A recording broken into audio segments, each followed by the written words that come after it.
What if, overnight, the future stopped being a mystery?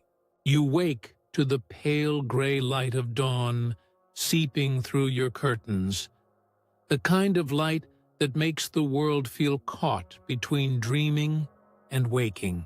Your phone buzzes on the bedside table. Half asleep, you reach for it, expecting the usual noise, news, messages, the endless stream of small things. Instead, a single headline stares back at you in stark black letters. Time travel achieved. You sit up, suddenly more awake than you've ever been. The words don't feel like words. They feel like a rupture. It is as if the walls of your room have thinned, as if the distance between now and yesterday, between this morning and the first dawn of the earth, has been erased. Somewhere, perhaps in a quiet laboratory hidden beneath a mountain, someone has opened a door that until this moment existed only in stories and equations. You imagine the streets outside, the hush before the storm, no traffic yet, no shouts, no rush of people. But you know the world is about to change. Stock markets will shudder. Historians will clutch their notes as if they have just turned to dust. Children will ask questions their parents cannot answer. Every appointment, every plan, every dream you thought lay ahead will feel suddenly provisional, fragile as a footprint on wet sand, ready to be washed away by an unseen tide. For as long as there have been minds to wonder, there has been the dream of escaping time's current. Ancient myths whispered of gods who stepped between past and future as if crossing a stream. Poets imagined lovers meeting across centuries. Philosophers warned of paradoxes that could unravel the fabric of cause and effect. For centuries, these were stories, beautiful, frightening, safely confined to the realm of imagination. Then came Einstein. His equations bent the straight lines of time into curves.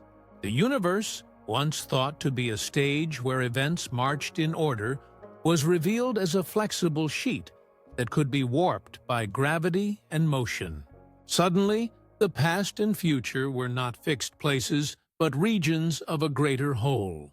Yet even then, the barrier remained. No human could pierce it. The river of time still carried us one way only, like leaves swept downstream. Now, as you stare at the glowing headline, you feel that barrier has cracked. All at once, the line between legend and law, between myth and physics, has blurred. The dream that once gave us stories has become a key that could unlock or shatter everything we understand about existence. Would you go back? Would you rush to stand beneath the pyramids as their stones were first raised? To listen to the voice of someone you lost? To warn your younger self before the mistake that still haunts you? Or would you flee the other way, away from the future that now feels close enough to touch, but full of questions you are not ready to face? You realize that this is not just a discovery. It is an invitation, perhaps even a temptation. The power to cross time is also the power to edit it. And with that comes a dread that is hard to name. The knowledge that what has been might no longer stay as it was. Outside, the first rays of sun scatter like liquid gold across rooftops, and for a moment, it feels as if the whole planet is holding its breath. We once believed that the past was carved in stone, and the future was hidden behind a veil. Time was our anchor, indifferent, unchangeable. We built our civilizations on that assumption. We measured our lives against it. We found meaning in its flow. But the headline on your screen whispers something else.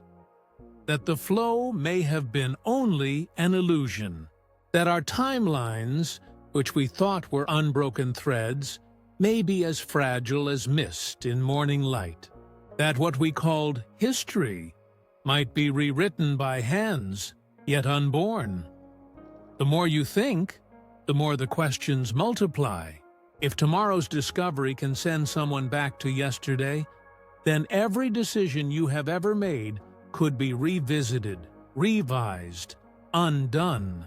The wars fought, the revolutions begun, the vows exchanged, the children born.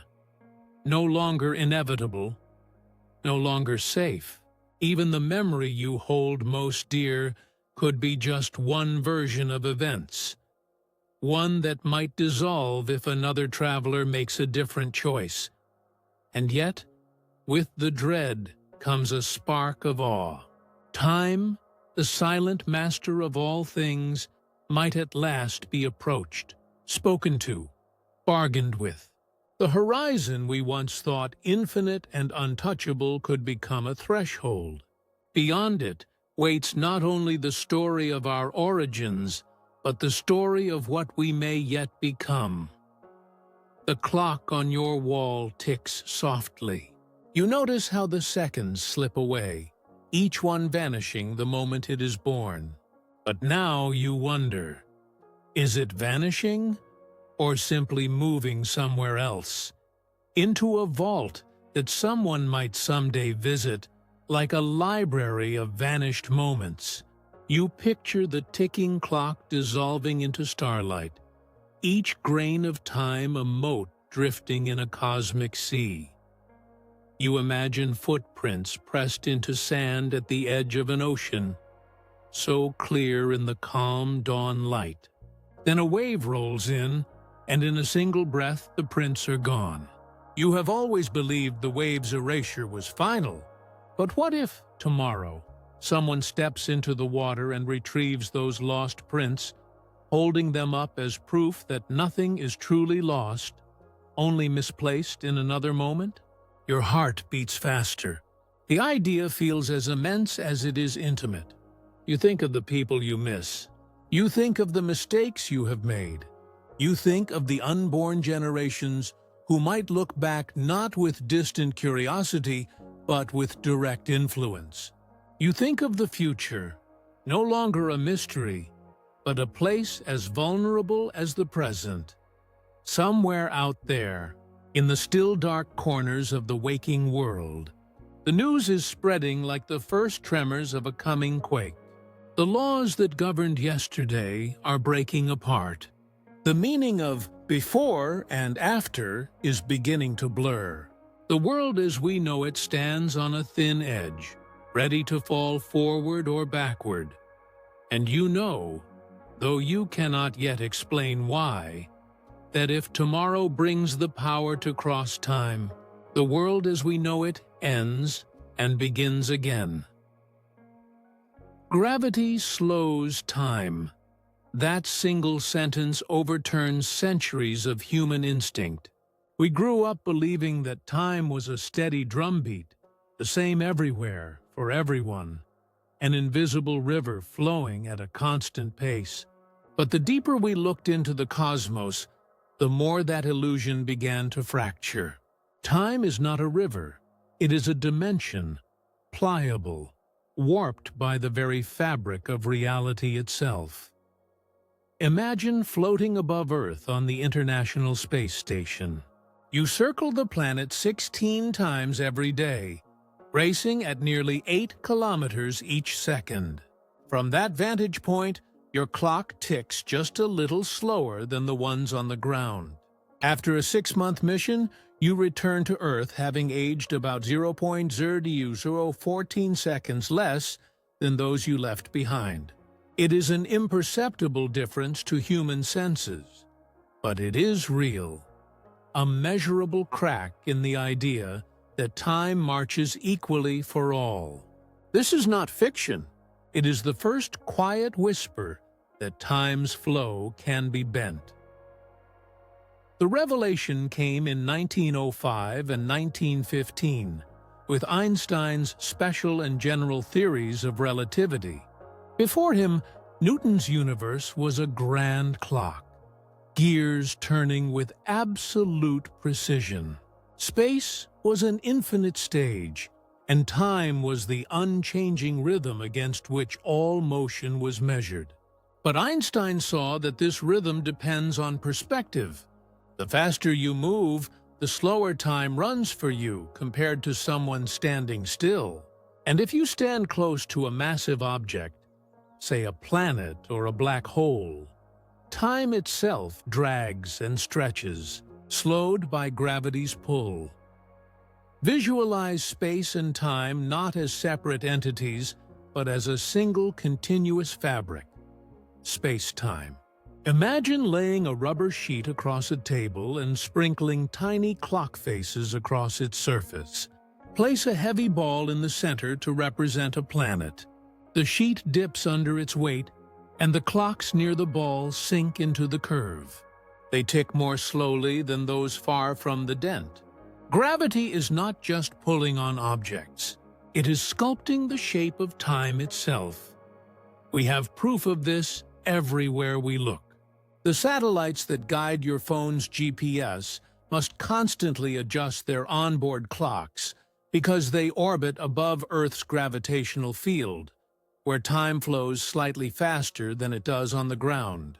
Without those corrections, on the order of microseconds each day, our navigation systems would drift by kilometers.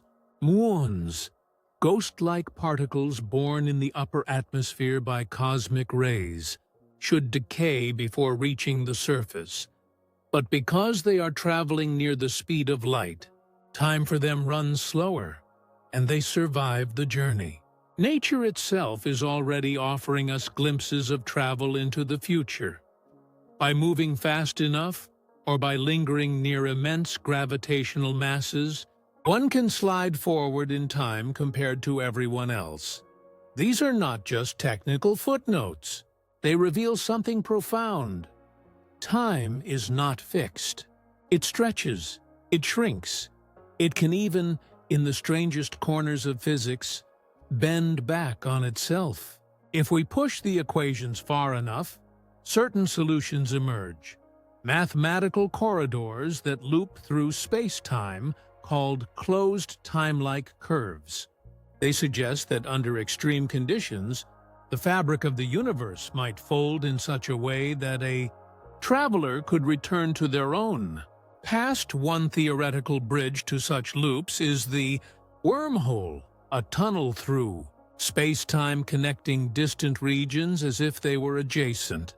In principle, if you could drag one mouth of a wormhole to the vicinity of a black hole, where time runs slower, and then bring it back, the two mouths would become out of sync. Step through one, and you emerge not just in a different place, but in a different time.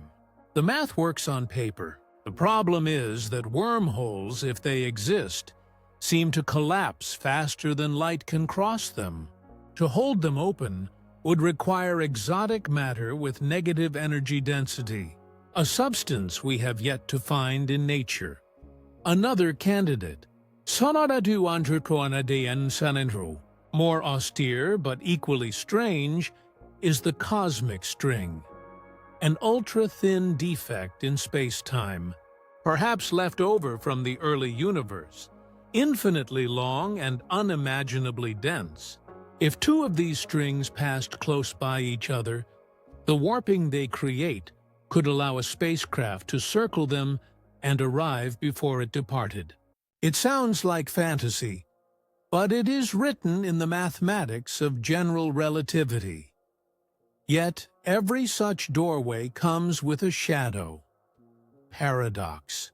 If loops in time are permitted by the laws of the cosmos, why have we never met visitors from tomorrow?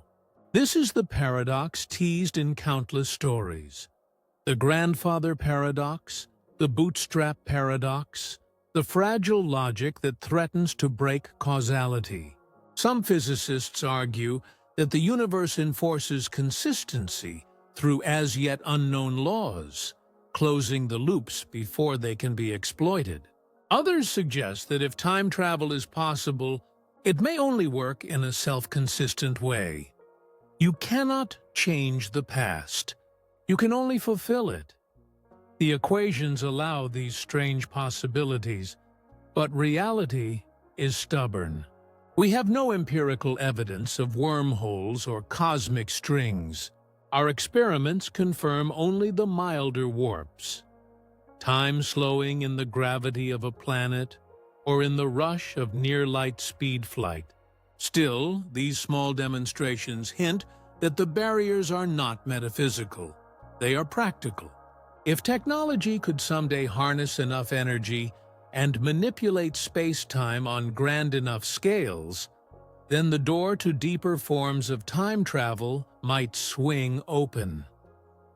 Pause for a moment on what that implies.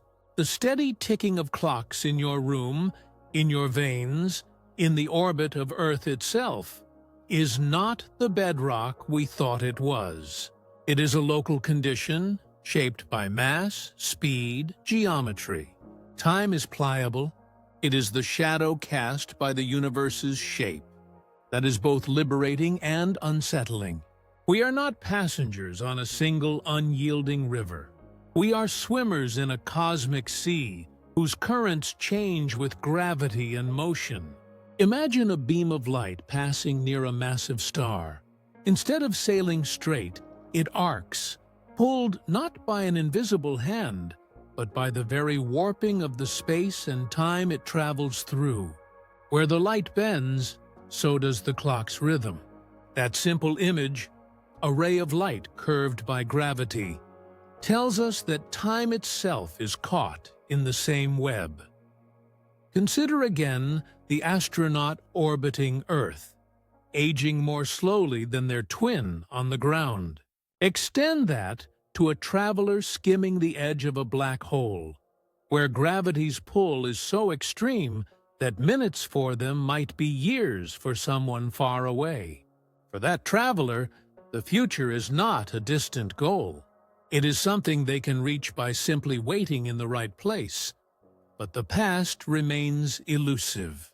To reach backward in time demands more than riding gravity's curve.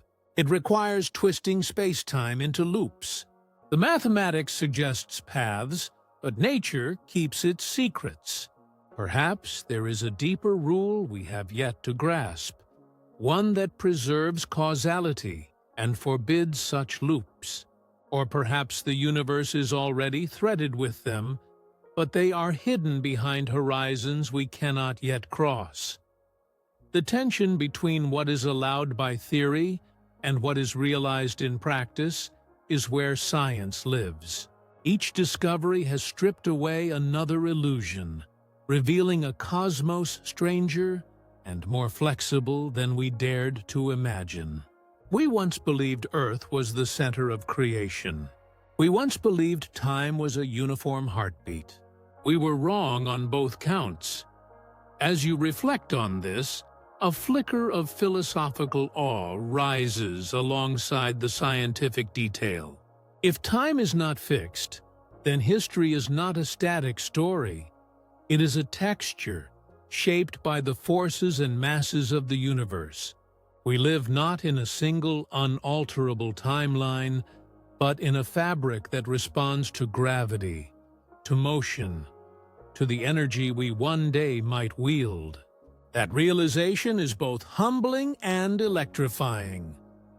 The laws of physics may already hold the key. We just do not yet know how to turn it. Perhaps that is the paradox of our era.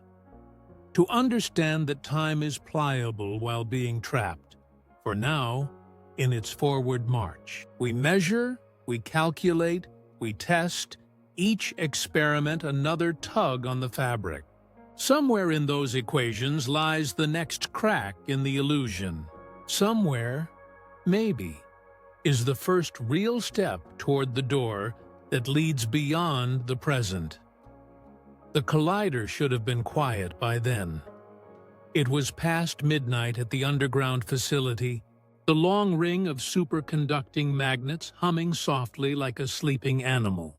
Most of the team had gone home after another grueling day of routine calibrations. Only a skeleton crew remained.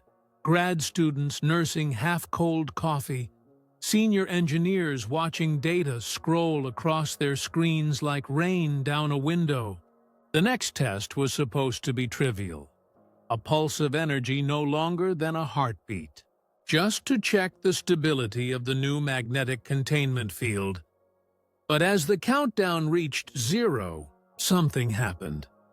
The sensors registered a spike that no equation had predicted, a surge in the energy field as if space-time itself had flexed.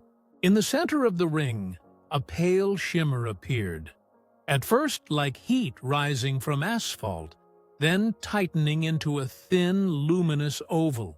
The room fell silent except for the crackling hum of the field. One of the younger researchers whispered that it looked like the surface of water seen from beneath, trembling under unseen tides. The director of the experiment, a woman who had devoted 30 years to particle physics, did not speak. She simply gestured to the technician at the console. They had prepared a small probe, a sphere no larger than a fist, bristling with sensors and transmitting on multiple bands.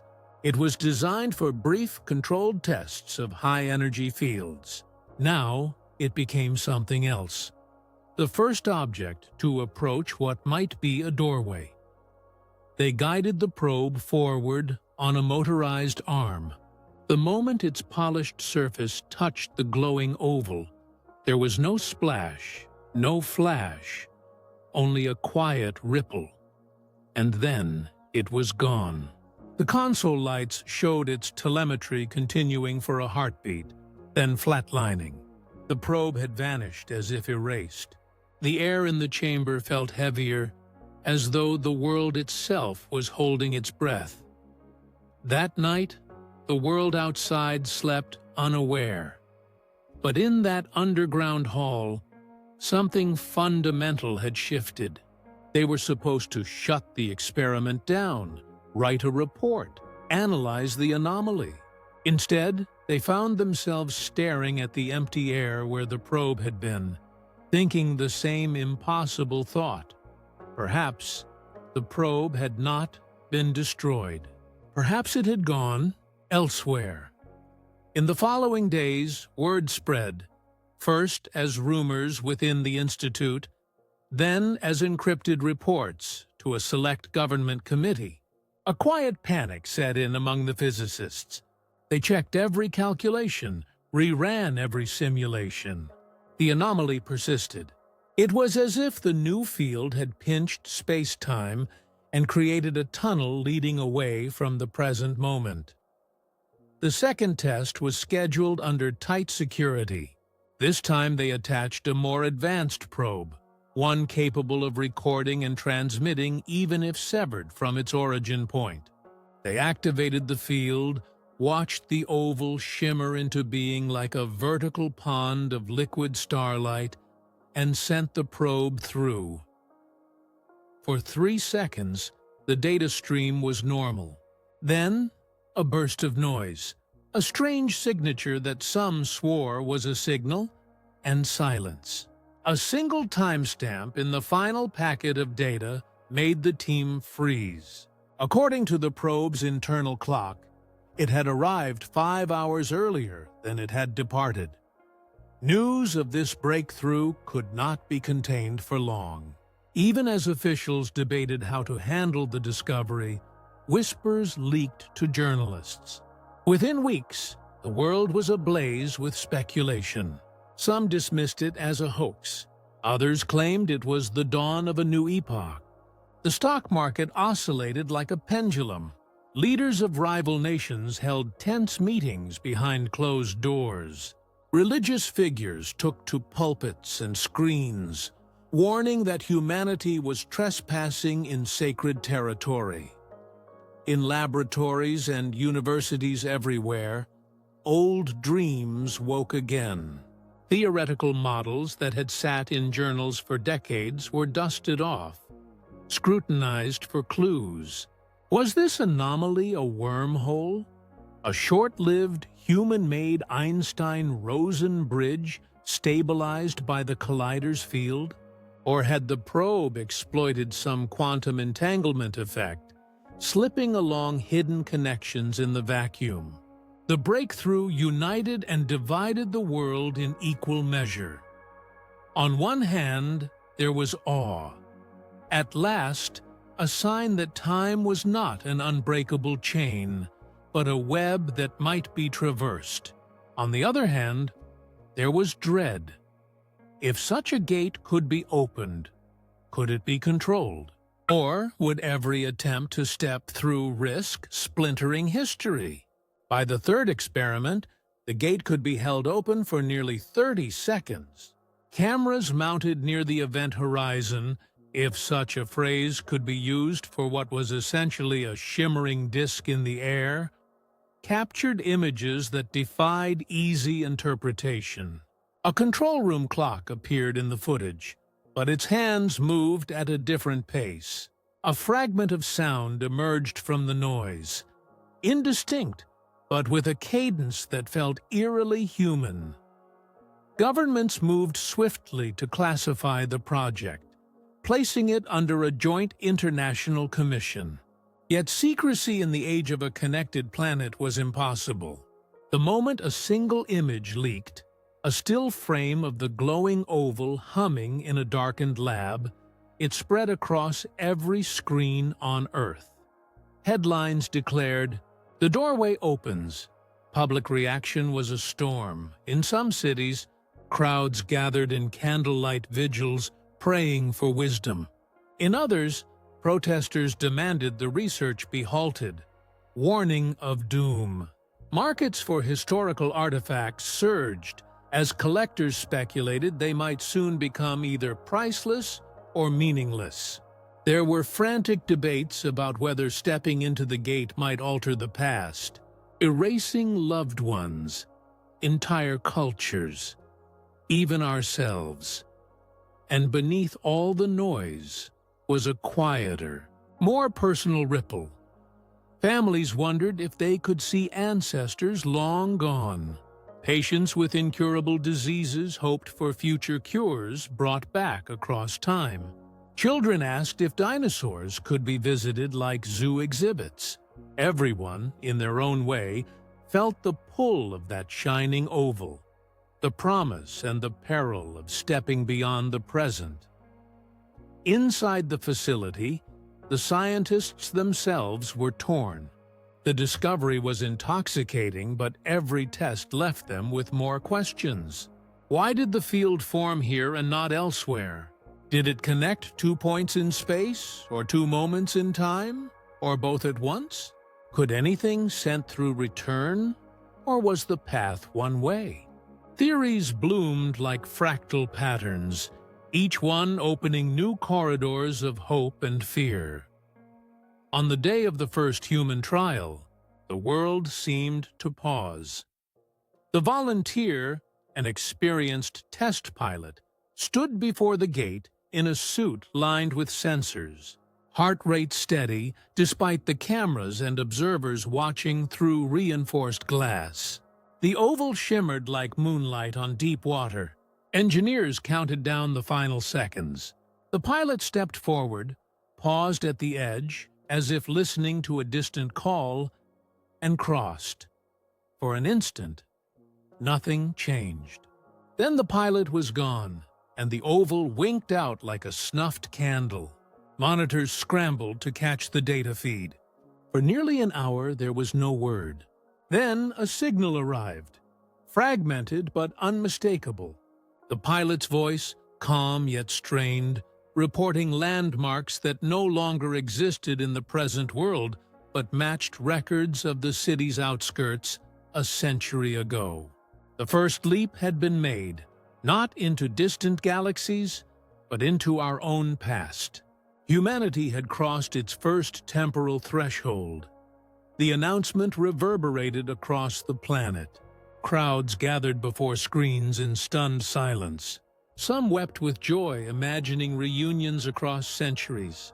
Others felt a hollow dread, sensing that history itself had become unstable. In parliaments and congresses, new laws were drafted overnight to govern what no law had ever touched: the right to step across time. Technological consequences followed swiftly. Research institutions scrambled to reproduce the anomaly, while militaries sought ways to weaponize or at least contain it. The Collider team, once obscure specialists, found themselves at the center of an international power struggle. The question was no longer whether time travel was possible, but who would control it, and how its use would be policed. Philosophers, too, found their role renewed. What does it mean for an event to be past if it can be revisited? Are we responsible for choices if they can be undone? Is the timeline a single, fragile thread, or a river that can be split into countless branching currents? The first leap did more than bend space-time. It bent the arc of human imagination, forcing every person alive to reconsider the shape of reality. Yet even as debates raged, the image of that gate lingered in the collective mind, a glowing ring humming in a dark lab, like the mouth of eternity. It was no longer the stuff of distant speculation, but a tangible threshold. We had always pictured time as a river flowing one way. Now we had seen the river split, one branch carrying us forward as before, the other curling backward into history's depths. The future suddenly felt near, like a bright but perilous frontier. The first person to step through had not merely changed their own life, they had altered the fate of everyone who would come after. And as the world adjusted to this new reality, one truth became clear.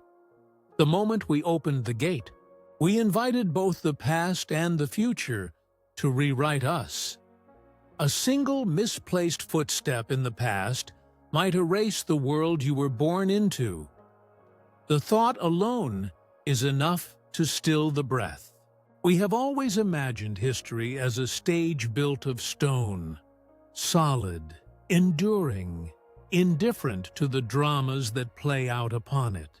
But the moment the first traveler steps backward across the threshold of time, that illusion begins to splinter. The past is no longer distant memory. It becomes terrain we can enter, disturb, and perhaps, unwittingly, unmake. Picture a lone traveler standing in the soft, silty earth along a riverbank in the year 12,000 BCE. The dawn sky is pale, with the first sparks of civilization still millennia away. Each breath they take exhales into a world that has never heard the hum of machines. If they pick up a stone and drop it in the water, they alter the motion of a fish that might have darted another way. That fish's survival could mean the difference between plenty and famine for a nearby hunter-gatherer band. That famine might push or delay a migration whose ripple echoes across continents and centuries. The butterfly effect is not a metaphor here. It is the unflinching logic of causality in a chaotic world. And yet, some physicists argue that this terror of fragile history may be misplaced. Igor Novikov's self-consistency principle proposes that if time travel is possible at all, then the timeline is self-healing. You can step into the past, you can interact with it, but whatever you do must fit into the history that led you there. You cannot create paradoxes because the universe disallows them. If you travel back to save a life that you once knew was lost, your actions will either fail or will have always been part of the chain of events that produced your present. The past, in this view, is not clay to be molded, but a locked pattern. You can touch the stones, but not move them. The paradoxes that haunt the imagination remain powerful precisely because we do not know which vision of time is true. The grandfather paradox asks, If you go back and prevent your grandfather from meeting your grandmother, do you erase your own existence and therefore the act that changed it? In a world governed by self-consistency, such a mission would be doomed before it began. The gun would jam, the meeting would still occur, or your intervention would somehow turn out to have been the very reason your ancestors survived. But in a universe where alternate timelines can branch like cracks spreading across frozen ice, your action could create a new history, one in which you never came to be, while the old timeline, in some fashion, still persists. Quantum mechanics adds yet another layer to this puzzle. At the smallest scales, reality is not a single line of cause and effect, but a vast superposition of possibilities. Some theories suggest that if time travel to the past were achieved, the traveler's arrival would not overwrite their original timeline, but split the wave function, decohering it into separate histories. One world would continue as before, untouched. Another would branch outward, forever altered by the traveler's presence. This view rescues causality, but at the cost of multiplying realities, each as vivid and real as the one we inhabit now. Yet even if the past is fixed in some fundamental sense, our recorded past, the stories we tell about ourselves, is not. History as we know it is an edifice built on fragile records, clay tablets, ink on parchment, digital files stored on servers humming in dark data centers. A traveler armed with foreknowledge might not need to stop a war or save a monarch to change the future. It might be enough to nudge a scribe's hand so a name is recorded differently, or to burn a single letter before it is read, or to whisper an idea to the right mind at the right moment. The chronicles we use to navigate memory are as fragile as frost under a morning sun. Imagine, for a moment, a traveler arriving in Florence in the year 1504, standing unnoticed in the crowd as Michelangelo unveils the statue of David. They say nothing, do nothing, save for the faintest of sighs that disturbs a fleck of dust. In a deterministic universe, that breath means nothing. It was already accounted for in the path that history took.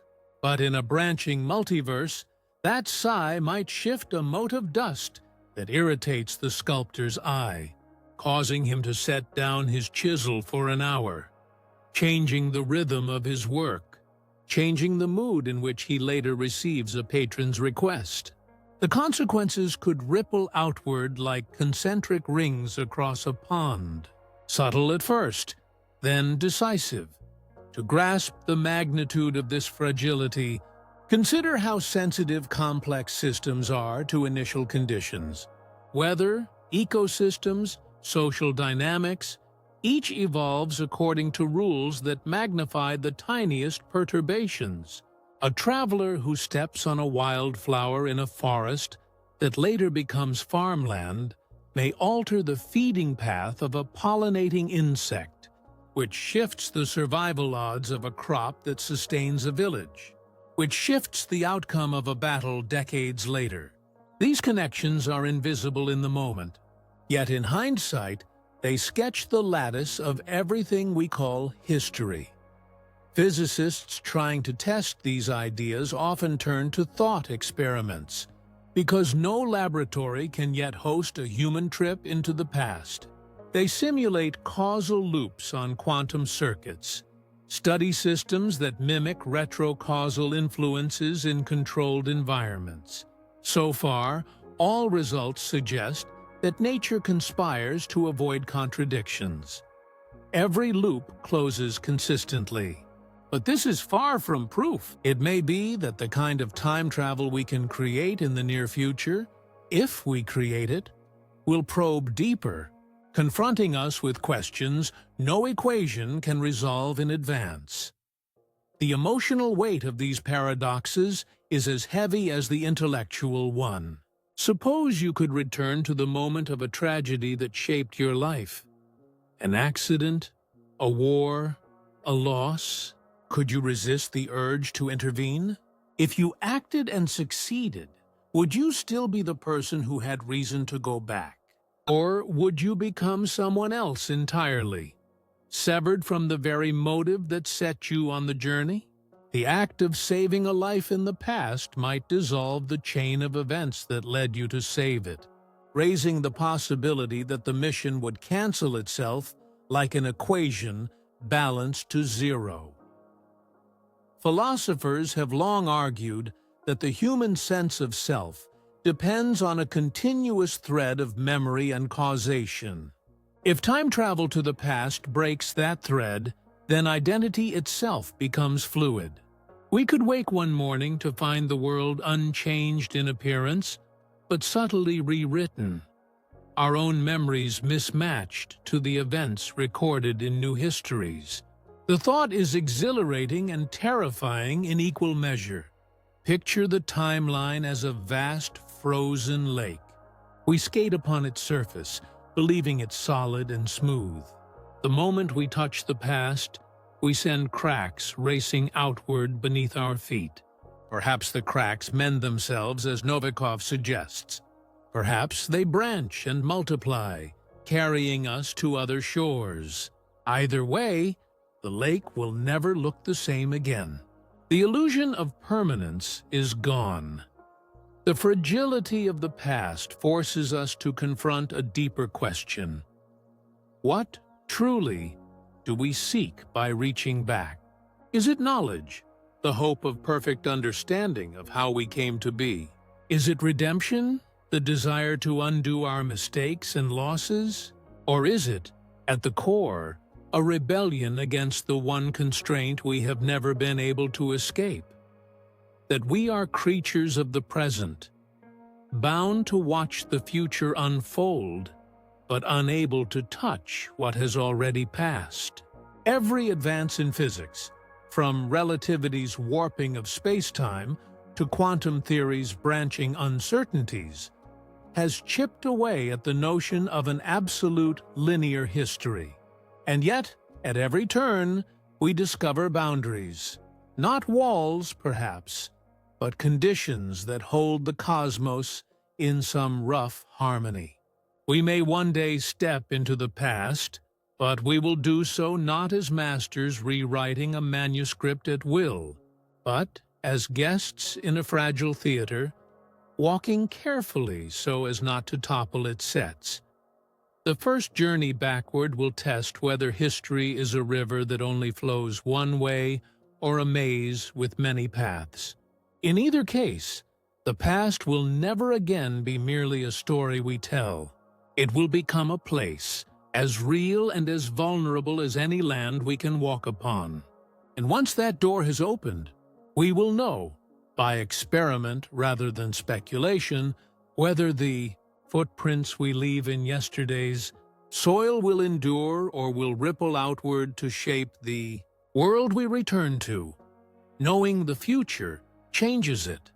That is the first paradox that confronts anyone who imagines stepping forward in time. The very act of peering ahead can bend the path that leads there, like leaning too close to the surface of a still pond and watching the ripples blur the reflection. Yet, for as long as we have looked up at the stars, we have wondered what waits on the far side of the horizon of years, what our descendants will build, what they will remember of us, whether they will be there at all. To travel into the future is, in one sense, far less speculative than venturing into the past. Nature already provides us the means, if only in subtle ways. Einstein's theories tell us that time is not a universal drumbeat, but a malleable dimension. Near a massive body such as a black hole, gravity stretches the fabric of space-time so steeply that a clock resting close to the event horizon ticks slower than one far away. A traveler hovering just above that invisible boundary could watch centuries pass in the universe beyond while experiencing only a handful of years. The future, in this strange sense, is not distant. It is a place we can approach by choosing the right vantage. Relativistic motion offers another path. The faster we move, the more time for us slows compared to the world we leave behind. The twin who boards a starship and accelerates to near-light speed may return to find that decades, even centuries, have passed for those who stayed at home, while they themselves have aged only a few years. This is not a theoretical dream, but a consequence of every test of special relativity we have made. From the slowing of subatomic particles in accelerators to the precise corrections applied to the clocks on orbiting satellites. Imagine a vessel built to ride the thin edge of light's limit, departing Earth in the 22nd century. A crew sets out to explore a star system 20 light-years away. To them, the voyage feels like 10 years, sustained by ingenious propulsion and shields, by technologies we can almost picture in the sketches of today's physicists. When they turn homeward and finally return, they discover that 3 centuries have passed on Earth. They are visitors from the past, stepping into a future that was once unimaginable. Their families are long gone, languages have shifted, cities have risen and fallen. The world they knew has become history's relic, while they have aged hardly at all. Such scenarios inspire both exhilaration and dread. Exhilaration. Because the dream of leaping ahead offers us a way to witness our descendants, to see technologies matured and diseases cured, to learn whether humanity outlived its crises. Dread, because the future is not bound to be kind. The same doorway that lets us glimpse our triumphs can reveal our failures. Desolate cities drowned by rising seas. Forests turned to dust. A planet gone quiet because the species that once shaped it vanished. There is a particular weight in imagining that future knowledge. What if we could leap ahead 1,000 years and find that we were the last great civilization, that we squandered our brief span and fell into silence? The image of a lone traveler stepping out of their vessel into the ruins of a city that has been dust for centuries is one that lingers like a cold breath at the back of the mind. We search the night sky for signs of other civilizations and hear only an endless hush. The Fermi paradox already hints that perhaps intelligent life rarely lasts. To face that answer in the mirror of our own future would be to confront not just data, but destiny. The temptation to leap ahead is irresistible. We imagine using such glimpses to steer our course, to avert disasters before they begin. But here the paradox of knowledge grows sharper. The moment we learn of a future catastrophe, our choices change, and so does the future itself. The timeline we sought to anticipate slips away from our grasp, replaced by another that is shaped by our foreknowledge. Like an hourglass inverting itself, the sand that was falling one way suddenly drifts upward, and what seemed inevitable dissolves. There is a deeper trap hidden in the lure of forward travel, the loss of connection to our own time. A traveler who waits near a black hole for what feels like a decade might return to find a millennium gone by. They will not have witnessed the struggles and triumphs of those intervening centuries. They will not have grown with their culture or shared in the ordinary weaving of memory that makes us part of a story larger than ourselves. To leap ahead is also to leap out, to become an exile in one's own lineage. Visualize for a moment a lone silhouette standing at the edge of a blazing cosmic horizon, as if staring across a gulf that is both space and time. Behind them lies the dim, familiar present. Before them stretches a brilliance that is not yet born. They feel the pull of that light, but stepping into it means surrendering all that ties them to the present moment. The voices, the faces, the fragile continuity of shared days. Astrophysicists have long speculated about the ultimate fates that might await the cosmos. If dark energy continues to drive the universe's expansion, the distant future will see galaxies receding beyond each other's reach, the stars exhausting their fuel, the night sky growing steadily emptier until even the faint afterglow of the Big Bang fades. A traveler who ventured far enough ahead might see not a flourishing of wonders, but the twilight of all things. A universe grown cold and silent, its energy too diffuse to spark new light. The hope of finding wisdom among our descendants could turn into the loneliness of bearing witness to the end. Yet even that grim vision carries a strange kind of awe. To look upon the far future is to understand that we are part of a cosmic story, not merely a local one. It humbles and expands us at once. We realize that our brief age is a chapter in a tale whose ending we can barely fathom. The temptation to skip ahead to read that ending is a natural one, but in doing so, we risk learning more than we can bear. There is also the question of destiny versus choice.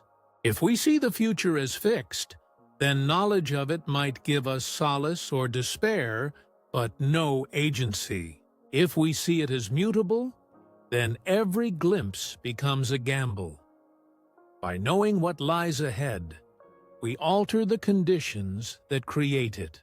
Perhaps the true danger of forward time travel is not that it shows us a fixed fate, but that it tempts us into believing we can control it, while leaving us blind to the consequences of that belief. The science that makes forward travel possible is as real as the equations that describe our universe's shape. Near a black hole's lip, in the fire of near-light-speed engines, in the precise ticks of atomic clocks on speeding satellites, we see the threads of time stretch and slacken. These are not mere curiosities. They are hints that the river of time can be crossed, that the current can be slowed for some while it rushes for others. And if we can slow it, we can, in effect, leap into tomorrow. But tomorrow is not always what we hope it to be. Imagine standing on a balcony of some future city 1,000 years hence, the air alive with machines more subtle than thought, the streets below a tapestry of cultures and languages that have evolved beyond recognition. The traveler feels both wonder and estrangement, aware of being a relic in a world that has moved on without them. In that moment, the future is no longer a dream of progress, but a place, as foreign as any distant planet. Or imagine instead that the traveler finds not a city, but a wasteland, the sky veiled in a haze of unbreathable air, the oceans shrunk to bitter lakes. They return to warn their own era, but the warning itself becomes the seed of choices that change the path. Perhaps they succeed in averting the worst. Perhaps they accelerate it. The act of knowing the future makes it fluid. In the end, forward time travel reveals that the future is both a mirror and a trap. A mirror because it shows us what we might become. A trap because in seeing it, we cannot help but change our path. Sometimes for better, sometimes for worse. To step into that mirror is to accept that the story we tell about ourselves will no longer unfold in the steady rhythm of days, but in leaps and ruptures, shaped as much by curiosity and fear as by the cold equations of relativity. The hourglass still stands, grains of time slipping in one direction, yet near the event horizons of black holes and in the mathematics of fast-moving ships, we see hints that some grains can rise, defying the fall. The question is not whether we can leap forward. The question is whether we should, and what price we are willing to pay to glimpse our own unfolding fate. You meet your future self, who says they met you before. That is where the ordinary logic of cause and effect begins to splinter. We live our lives as though events unfold in a line, one cause leading to one effect. Every choice born from something that came before. Time travel bends that line into a loop, and when the loop closes, the meaning of before and after begins to dissolve. Imagine standing in a room with two doors. You enter through one, cross the floor, and exit through the other. You think you've moved forward, but what if the doors were connected so that stepping out the second one brought you back to the first, without you realizing it? You would believe you were progressing, when in fact you were tracing the same circle. Now replace the doors with two moments in time, and you begin to glimpse the unsettling strangeness of a causal loop. One of the simplest but most disturbing versions of this is the so-called bootstrap paradox.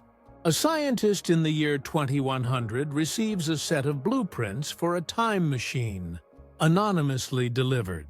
They build it, test it, and succeed.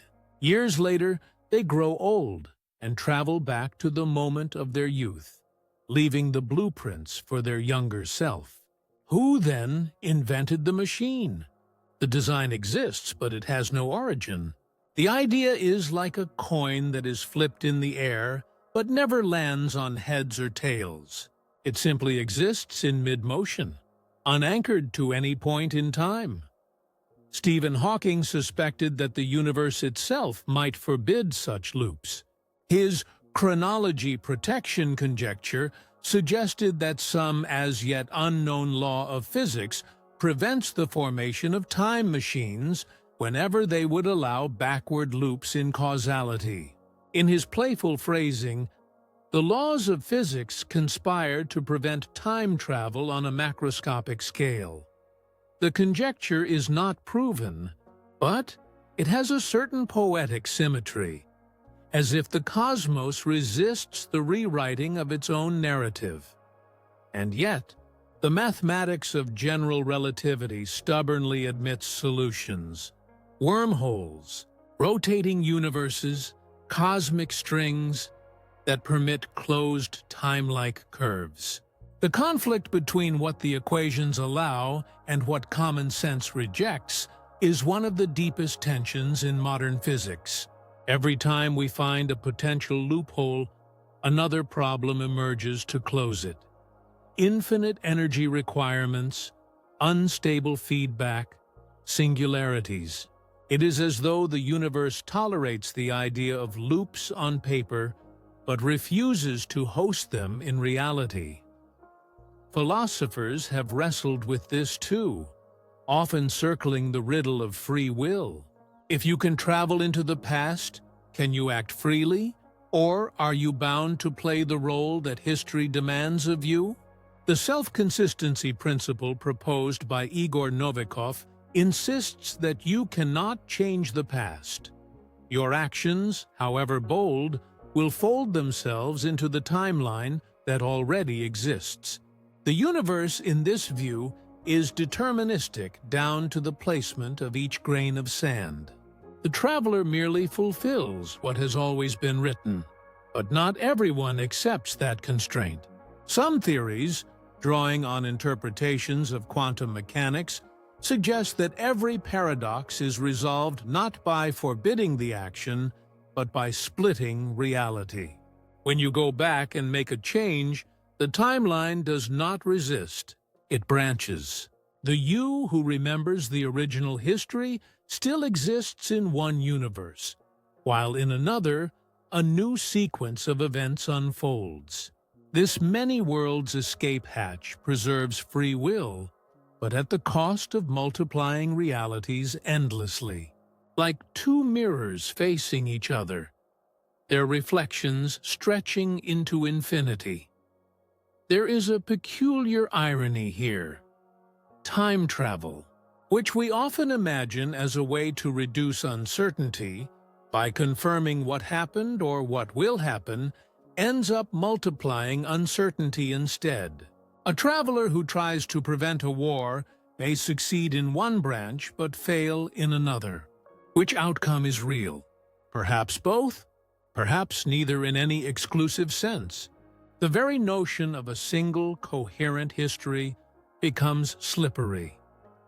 Consider the information paradox. A traveler brings back a book from the future, filled with solutions to problems not yet solved. A student studies it, becomes a renowned scientist, writes the same book, and one day sends it back in time. The knowledge exists in a closed loop with no point of origin, like the song of a bird whose first note was never sung. Does information need a birthplace? If not, what does that say about the nature of causality itself? The deeper we explore these loops, the more we confront the question of whether time is fundamental or merely emergent, a feature of how we, as beings bound to memory and anticipation, perceive change. Some approaches to quantum gravity hint that time might be a secondary construct, an approximation arising from deeper, timeless laws. If that is true, then paradoxes may not be glitches in the cosmic code, but artifacts of our human storytelling. Picture a Mobius strip. One continuous surface with only one side. An ant crawling along it believes it has crossed from the outside to the inside. But in truth, there is no inside or outside, only a single twisted path. Causal loops may be similar. To a creature embedded in time, they look like contradictions, but from a higher vantage. They are simply part of a seamless whole. And yet, the paradoxes are not merely intellectual curiosities. They strike at the heart of our sense of agency. If you meet your future self, and they tell you to take a certain action, are you choosing freely or merely fulfilling what was always going to happen? Worse, what if they urge you to do nothing at all, to let events unfold as they once did? The meeting becomes an eerie hall of mirrors, each reflection watching the other, each dependent on the other's gaze. Some have imagined that paradox itself could be fatal to the traveler. A feedback loop of cause and effect might tear the traveler apart as the universe struggles to reconcile conflicting histories. Others believe paradoxes are self-canceling. Whenever a contradiction threatens to emerge, some improbable coincidence intervenes to keep events consistent. An object breaks at just the wrong moment, a message fails to arrive, a choice is made that was not planned, but in hindsight seems inevitable. The tension between determinism and freedom has always haunted human thought, but time travel sharpens it to a blade's edge. If every loop must be self-consistent, then the story of the universe is more rigid than we ever feared, and our sense of choosing is an illusion. If, on the other hand, every intervention creates a new branch, then reality itself is fluid, and identity with it. In such a world, the self is not a fixed narrative, but a cloud of possibilities. Hawking's warning still echoes. Perhaps nature protects chronology, because without it, reality unravels into incoherence. A universe filled with travelers bouncing between past and future, spawning new histories or locking themselves in endless loops, might be one that cannot settle into stable patterns long enough for galaxies, stars, or life to form. We may owe our very existence to the fact that time, at the macroscopic level, keeps its arrow intact. Yet the human mind is drawn to paradox as a moth to a flame. We want to know whether there is a final law that closes the loops, or an infinite regress of branches that will never be fully mapped. We wonder whether solving the paradox will reveal that time is not what we think it is. Not a river, not even a fabric, but something subtler and stranger. The irony, perhaps the cosmic joke, is that the more we search for a resolution, the more tangled the questions become. The paradox is not just a puzzle to be solved, it is a mirror showing us the limits of our assumptions. It forces us to consider that our most basic intuitions about cause and effect, about freedom, about identity, may be parochial habits of creatures evolved to survive on a single planet over a finite lifespan. In the imagined glow of a time gate, the paradoxes wait like riddles guarding a treasure. We might step through and find that the loops close neatly, that every event finds its cause in another, like gears meshing without slack.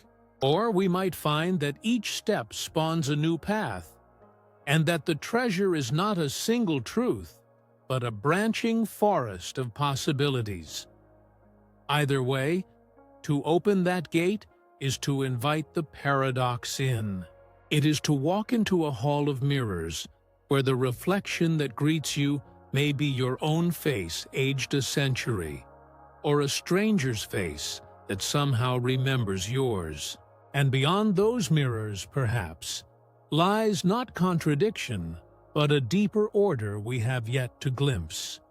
One that makes sense of the Mobius strip of time, not by breaking it, but by revealing that it was never truly twisted at all. If we could relive our lives, would we ever move forward? The question is simple, but the silence it leaves behind is not. For all the marvels and terrors we have imagined in conquering time, walking with our ancestors, watching the last sunset of the far future, this is the question that lingers when the machinery is switched off and the glow of wormholes and clocks and equations fades. Should we cross the thresholds we have spent centuries dreaming about? Or is there a deeper wisdom in staying bound to the single arrow of time we were born into? The first machine to cross time may force us to question every law and memory we rely on. We have long assumed that history is fixed, that what has happened cannot be undone. Our laws, our moral codes, even our sense of personal identity rest on that foundation. A crime committed yesterday cannot be uncommitted. A loss suffered in childhood cannot be unwound. We grow through the weight of our choices. Yet a machine that could slip into yesterday would dissolve that foundation. A tyrant could erase their rise to power. A grieving parent could prevent the accident that shaped their life. A scientist could revisit a failed experiment until it succeeds. Each act of alteration would ripple forward, rewriting not only events, but the selves that remember them. Imagine a mother who lost a child in an epidemic returning to the moment before infection spread. She has the cure in her pocket, knowledge from the future. She administers it and saves thousands. But in that healed world, the grief that drove her to study medicine and discover that cure never existed. Would the cure still be made? Would the world that needed it still arise? A candle burning at both ends casts light in two directions, but consumes itself in doing so. The paradox is not only logical, it is moral. In trying to heal the past, we risk extinguishing the very cause that moved us to act. Every ethical dilemma around time travel sharpens this double edge. To erase pain might mean erasing resilience. To avert disaster might mean preventing the lessons that disaster taught. Progress itself, the slow unfolding of rights, of knowledge, of compassion, has been bought at the cost of past mistakes. If we could smooth out history's rough path, would we also flatten the peaks of its achievements? We dream of reliving our lives, of correcting old wounds, but we rarely ask whether we would still be ourselves if we did. Philosophers have long argued that identity is not a fixed essence, but a thread woven from memory and change. Time travel threatens to unspool that thread. If a person can meet a younger version of themselves and urge them down a different path, who then is the true self? The one who remembers the first life, or the one who now lives the second? And if two versions of the same individual stand face to face, one urging action, the other resistance, whose choice defines the person they both believe themselves to be? These dilemmas are not merely private. They stretch into the public sphere, into politics, law, and the shared story of humanity. Nations might use time travel to tilt wars in their favor, corporations to seize the first spark of an invention, ideologues to erase movements they oppose before they are born. The line between justice and exploitation would blur until it is perhaps meaningless. What becomes of responsibility if we can forever rewrite outcomes? What becomes of progress if the past can be refashioned at will? The very idea of justice depends on a stable timeline. A crime is punished because it was committed. A victim is honored because they endured. But what happens to justice if the harm never occurs? If the victim's suffering is undone, yet some memory of it persists in altered hearts and records? Are we bound to punish what might have been but no longer was? Or do we become caretakers of shifting histories, forever trying to align laws with a story that will not stay still? These questions deepen when we look forward instead of backward. A traveler who glimpses the future may return with knowledge that reshapes the present. Suppose a researcher sees the cure for a disease discovered a century hence and brings it back. Lives are saved, yet the researchers who would have made that discovery may never find their purpose. History's tapestry gains a new pattern, but some threads that once burned brightly fade before their time. The spiral staircase of progress, seen from within, may look like a climb. Seen from above, it may be a loop repeating in new forms. To live without the possibility of changing the past has given humanity a strange kind of dignity. We cannot choose where we were born, but we can choose what we do with the years given to us. The future is open, the past closed. That was the rule. Time travel tears that boundary. We become not merely actors on a stage, but editors of the script. And in gaining that power, we risk losing the humility that comes with accepting that some things cannot be undone. Perhaps that is why so many of our stories about time travel, even the hopeful ones, carry a note of melancholy. The hero returns from the past, having saved a life, but finds the future subtly altered. Or they prevent a disaster only to unleash another. We sense that history, like a spiral staircase disappearing into both sky and ground, gains its meaning from the fact that we can only climb it step by step, never seeing the whole pattern at once. There is also the quiet temptation of escape. If time travel became a reality, how many would use it not to solve humanity's dilemmas, but to flee their own? To live over a cherished decade again and again, to avoid grief by stepping away from it, to linger in a golden age and never face the present. Yet even that dream hides a shadow. A life lived in repetition is not truly lived forward. It is a circle closing on itself. Growth, forgiveness, and even joy depend on the passing of time. The greatest ethical challenge may not be the great interventions, averting wars, curing plagues, preventing extinctions, but the small ones, a whispered word to a younger self, a warning given to a friend, a moment altered in the belief it is inconsequential.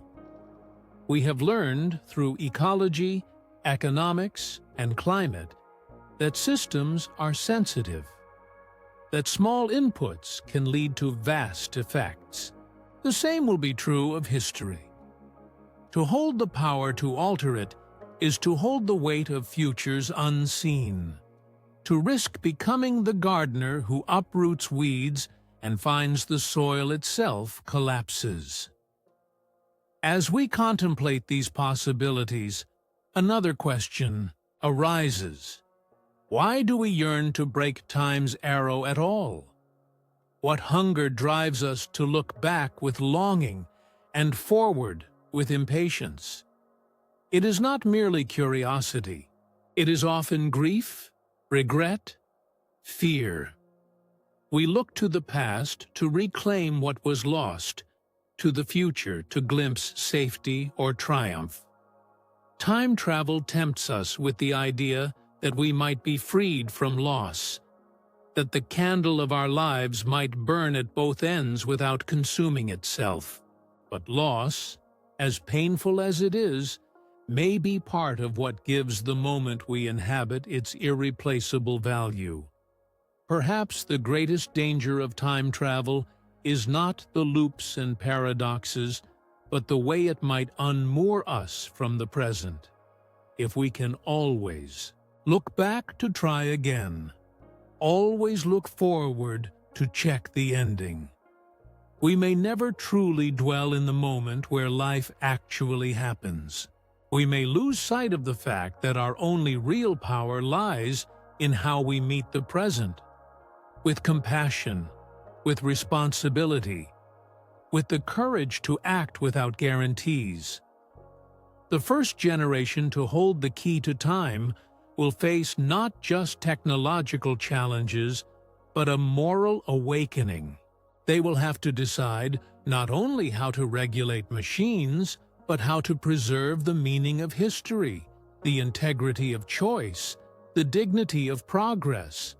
They will have to weigh the dream of saving what was lost against the wisdom of letting what has been stand as it is.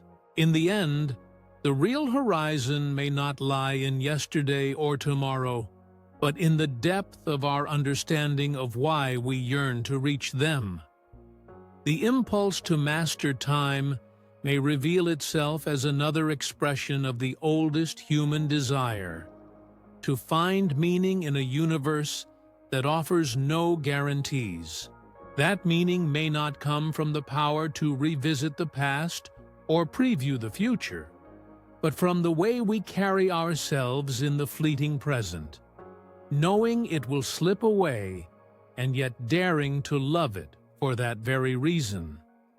The journey we crave most may be neither backward nor forward, but into the moment we inhabit now.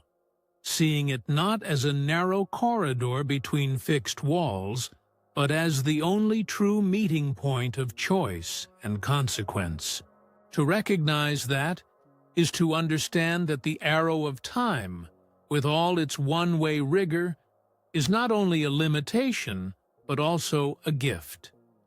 It gives shape to our stories, weight to our decisions, and a horizon toward which we move together. The greatest leap in time may be learning to stay. For all our equations and engines, our thought experiments and paradoxes, we have been chasing something that perhaps was never about movement at all. Time travel has always promised us a way out of loss, out of regret, out of uncertainty. We imagined that if we could step beyond the arrow's relentless flight, we might finally master the story of our lives. Yet each door we picture, into yesterday or tomorrow, opens not into control, but into deeper mystery. Consider how the idea first stirs in us as children. We wish to return to a moment of joy, to linger in it before it slipped away. Later, we long to look ahead, to know that the risks we take will matter, that the love we give will endure. Time travel is born of this ache, the desire to see the pattern of our lives whole, instead of the fragment we hold in each passing instant. But if the universe were to grant us the power to step outside of time's stream, would we really understand the pattern better? Or would we only discover how bound our minds are to the very flow we sought to escape? Perhaps that is the quiet truth hidden beneath every theory of wormholes and time dilation. We do not pursue these things merely to reach another era. We pursue them because we hope they will tell us something about why there is an era at all, why the universe moves as it does, why consciousness rides along with the river rather than standing on the shore. The mystery of time is not only physical, it is also the mystery of being. Imagine a watch, its hands removed, its gears exposed, floating weightless in the dark between stars. It still marks no hours, yet we still know what it means. We feel time not because of ticking mechanisms, but because of change, because of the way light fades, faces age, memories accumulate. Time is the condition for meaning itself. If we were to step entirely outside of it, would we still recognize meaning? Or would we find only a silent, unchanging expanse, empty of the contrasts that make joy different from sorrow, hope different from despair?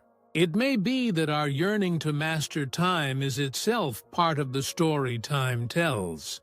Like a candle burning at both ends, our brief lives shine, because they cannot be prolonged forever.